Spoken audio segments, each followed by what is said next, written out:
Alors, nous, chez vous, la Big Info de Ben. On va seulement faire... On parle de quoi? Bon, on a déjà... Comme hier. On a déjà commencé un sujet depuis hier. Oui. Et je proposais qu'on l'arrondisse tout simplement. Ça veut dire qu'on finisse avec ce sujet. D'accord. C'est pour ça que Sujet la Big intéressant. Info ne sera pas grande, elle sera brève, juste pour compléter un effectif de ce qu'on disait hier. On te parlait tout simplement des pratiques mortuaires au Cameroun qui sont perpétrées par ces personnages qu'on appelle morguiers, mais en fait qui ne le sont pas, c'est des thanatoprateurs. Donc c'est l'expression technique parce qu'au morguier ça n'existe pas.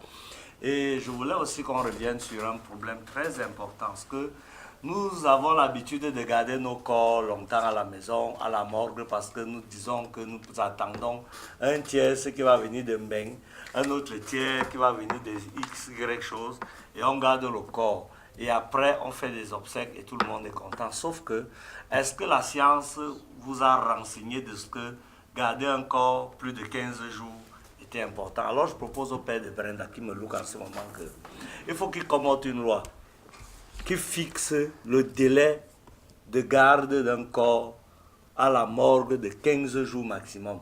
Ça veut dire qu'arrangez-vous pendant 15 jours pour préparer vos obsèques. Si la personne est aux États-Unis ou à Kuala Lumpur, il peut venir aux funérailles. Tu vois? Parce que ce qu'on ne vous dit pas, c'est que le corps humain est un corps humain, il est sans vie.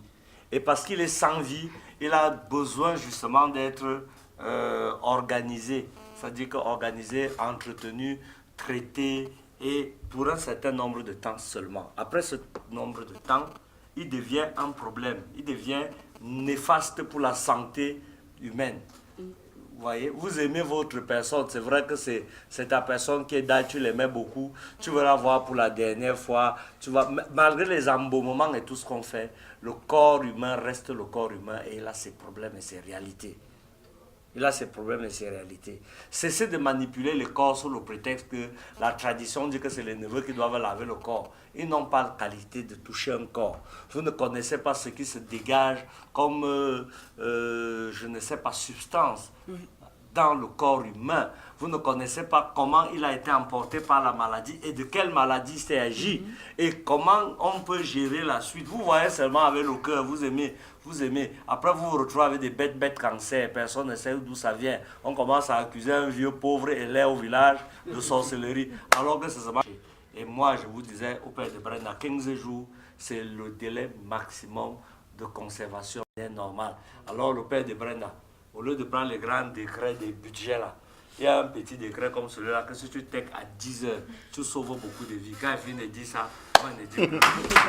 Merci Ben, c'était édifiant. Alors on va parler encore de cinéma en annonçant la sortie du film Double Trahison le 22 décembre, ici même à Yaoundé.